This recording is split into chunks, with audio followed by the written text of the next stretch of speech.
Bentrovati ad un nuovo appuntamento con l'informazione di Confindustria 7.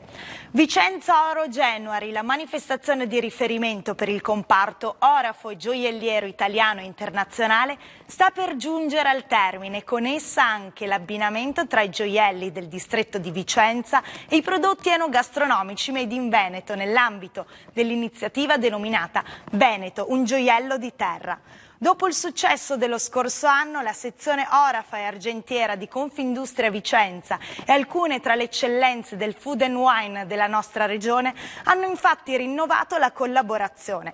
Negli stand di 12 aziende vicentine che presentavano le nuove collezioni e le proprie raffinate creazioni in fiera di Vicenza è stato possibile degustare i vini e i prodotti enogastronomici della regione. Ad oggi devo dire che l'affluenza è stata anche oltre ogni aspettativa, è una fiera particolarmente gremita e affollata anche di buyer diversi, di provenienze diverse e la maggior parte degli operatori con i quali mi sono consultata devo dire che ha dato un giudizio di soddisfazione e di gratificazione per come sta andando la manifestazione in corso. Come ogni anno, per poter ovviamente essere presenti sul mercato in maniera aggressiva, in maniera originale e poter sconfiggere problemi di concorrenza, tutte le aziende si sono naturalmente presentate con collezioni nuove all'avanguardia sia sotto un profilo di design sia sotto un profilo tecnologico. Una grande rinnovazione nel prodotto non solo da un punto di vista tecnico, però devo dire anche molto estetico e con una nuova capacità di approcciare anche in maniera più aperta mercati non esplorati.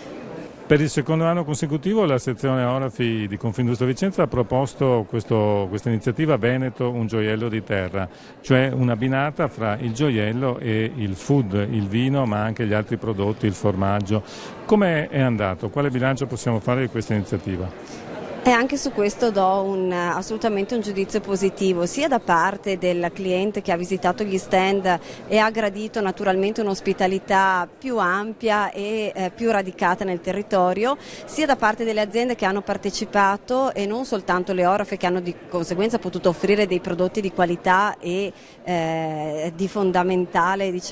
riconoscimento e riconoscibilità per il territorio, ma anche per le aziende ospitate che hanno avuto modo di conoscere un consumatore diverso e di provenienze differenti e quindi hanno avuto modo di portare il loro prodotto ad un target e una clientela ancora non raggiunta.